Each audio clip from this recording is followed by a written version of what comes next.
Levítico, capítulo 14. O Senhor disse a Moisés: Esta será a lei a respeito do leproso no dia da sua purificação.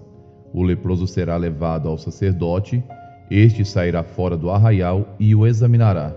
Se a praga da lepra estiver curada, o sacerdote mandará trazer para aquele que se houver de purificar 2 aves vivas e puras, madeira de cedro, pano escarlate e hisopo. O sacerdote mandará que se mate uma das aves num vaso de barro sobre águas correntes. Depois, o sacerdote pegará a ave que ficou viva, a madeira de cedro, o pano de escarlate e o hisopo e os molhará no sangue da ave que foi morta sobre as águas correntes. E espargirá 7 vezes sobre aquele que há de purificar-se da lepra. Então o declarará puro e soltará a ave que ficou viva para o campo aberto. Aquele que tem de se purificar, lavará suas roupas, rapará todos os seus pelos, se banhará com água e estará puro. Depois entrará no arraial, porém ficará fora da sua tenda por 7 dias.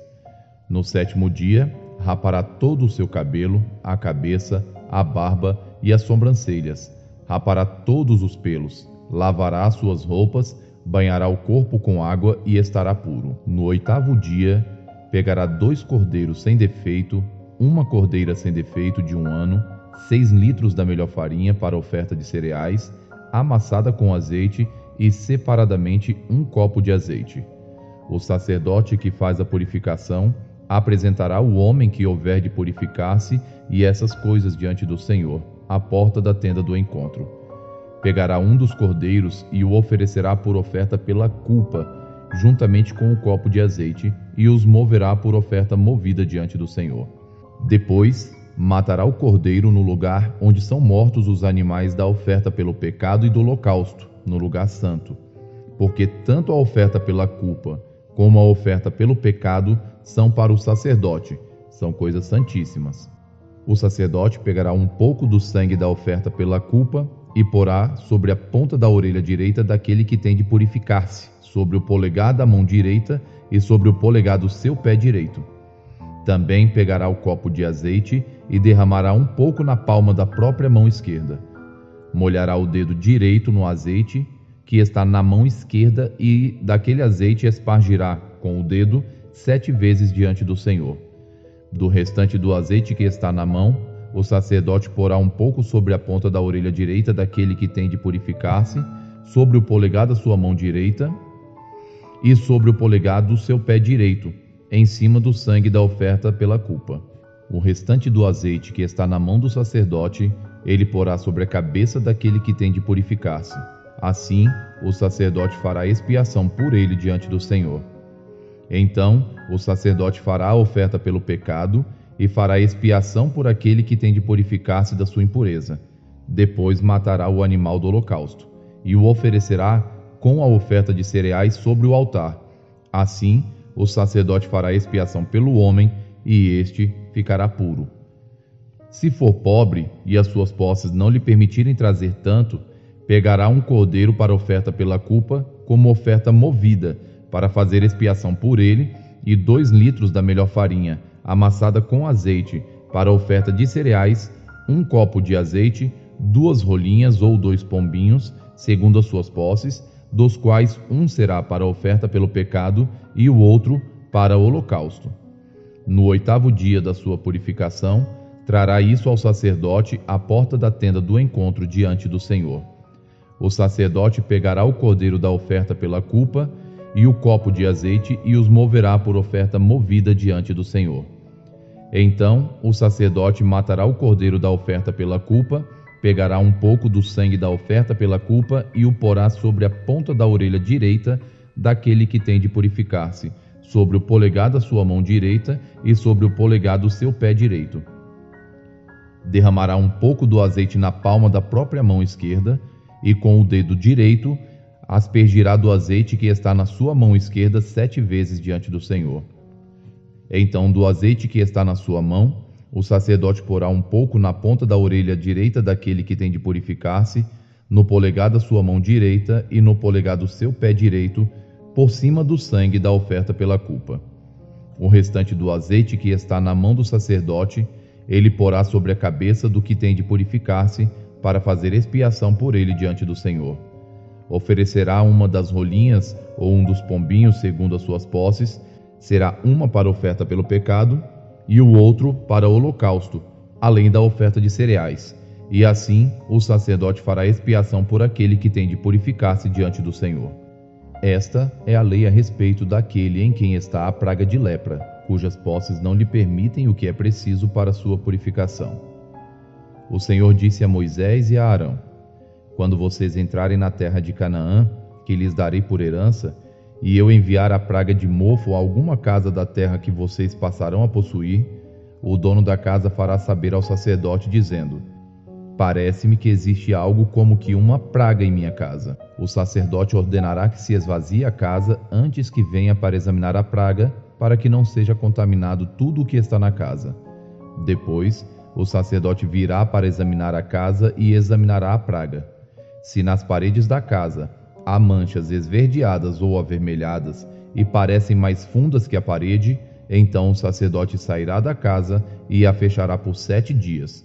No 7º dia, o sacerdote voltará e examinará a casa. Se notar que a praga se alastrou nas paredes da casa, ele ordenará que arranquem as pedras em que estiver a praga e que as lancem fora da cidade num lugar impuro. E fará raspar a casa por dentro, ao redor, e o pó que houverem raspado lançarão fora da cidade num lugar impuro. Depois, pegarão outras pedras e as colocarão no lugar das primeiras, e rebocarão a casa com outra argamassa. Se a praga tornar a brotar na casa, depois de arrancadas as pedras, raspada a casa e de novo rebocada, então o sacerdote entrará e examinará. Se a praga tiver se alastrado pela casa, há nela mofo que se espalha, está impura. O sacerdote mandará derrubar a casa, as pedras e a sua madeira, bem como todo o reboco da casa, e se levará tudo para fora da cidade, a um lugar impuro. Aquele que entrar na casa, enquanto está fechada, ficará impuro até a tarde. Também o que se deitar na casa terá que lavar as suas roupas, e quem nela comer terá de lavar as suas roupas. Porém, se o sacerdote entrar na casa e, examinando, verificar que a praga não se alastrou pela casa, depois que ela foi rebocada, o sacerdote declarará pura, porque a praga está curada. Para purificar a casa, pegará 2 aves, madeira de cedro, pano escarlate e isopo, e matará uma ave num vaso de barro sobre águas correntes. Depois, pegará a madeira de cedro, o isopo, o pano escarlate e a ave que ficou viva, os molhará no sangue da ave que foi morta e nas águas correntes, e espargirá a casa 7 vezes. Assim, purificará aquela casa com o sangue da ave, com as águas correntes, com a ave que ficou viva, com a madeira de cedro, com o isopo e com o pano escarlate. Então soltará a ave que ficou viva para fora da cidade, para o campo aberto. Assim, fará expiação pela casa e ficará limpa. Esta é a lei para todos os tipos de praga de lepra, de micose, de mofo das roupas e das casas, da inchação, da pústula e das manchas lustrosas, para ensinar quando alguma coisa é pura ou impura. Esta é a lei a respeito da lepra. Provérbios, capítulo 26. Como a neve no verão e como a chuva no tempo da colheita, assim a honra não fica bem a um tolo. Como o pássaro que foge e como a andorinha no seu voo, assim a maldição sem motivo não se cumpre. O açoite é para o cavalo, o freio para o jumento e a vara para as costas dos tolos.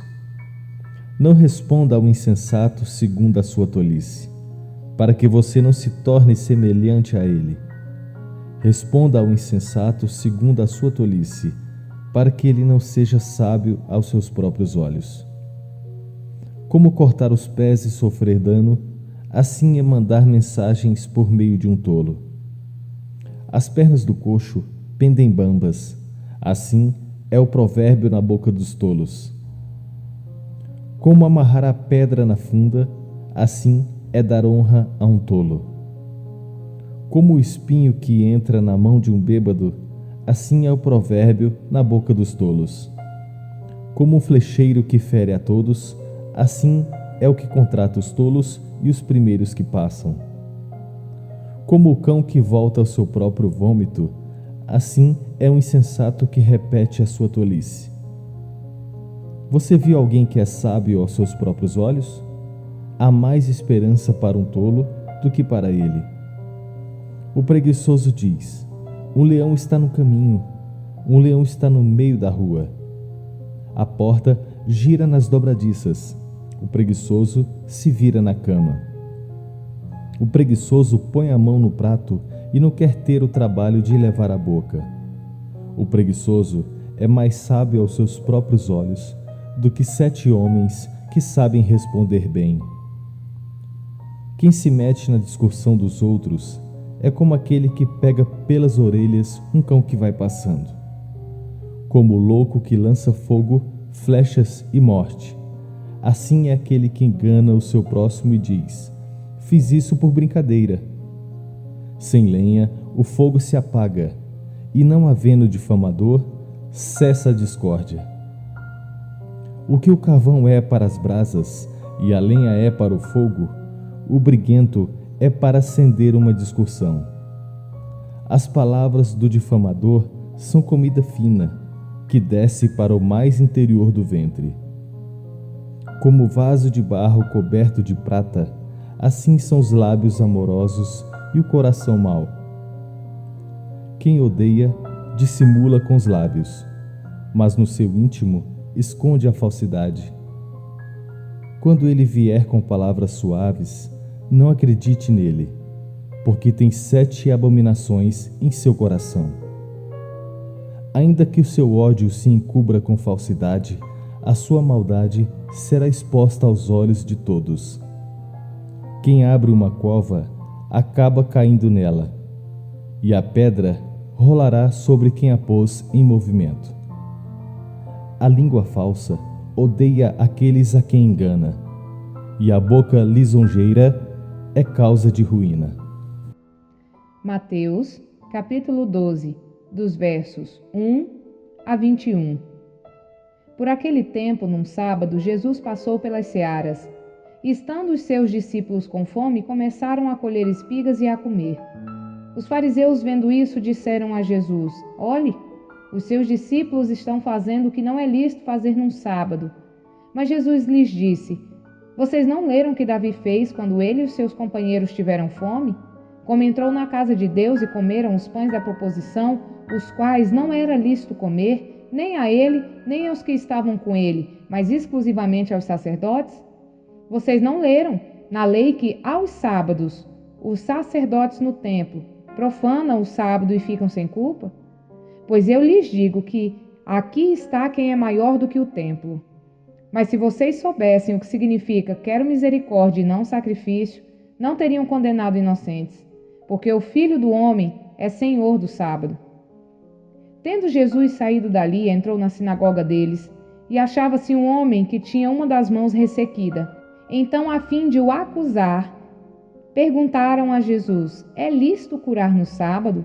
Ao que lhes respondeu: quem de vocês será o homem que, tendo uma ovelha, e num sábado esta cair numa cova, não fará todo o esforço para tirá-la dali? Ora, quanto mais vale um homem do que uma ovelha? Logo, é lícito nos sábados fazer o bem. Então Jesus disse ao homem: estenda a mão. O homem estendeu a mão e ela foi restaurada e ficou sã como a outra. Mas os fariseus, saindo dali, conspiravam contra ele, procurando ver como o matariam. Mas Jesus, sabendo disso, afastou-se dali. Muitos o seguiram, e a todos ele curou, advertindo-lhes, porém, que não o expusessem à publicidade. Isso aconteceu para se cumprir o que foi dito por meio do profeta Isaías: eis aqui o meu servo que escolhi, o meu amado, em quem a minha alma se agrada. Farei repousar sobre ele o meu espírito, e ele anunciará juízo aos gentios. Não entrará em discussões, nem gritará, nem fará ouvir nas praças a sua voz. Não esmagará a cana quebrada, nem apagará o pavio que fumega, até que faça vencedor o juízo. E no seu nome os gentios colocarão a sua esperança.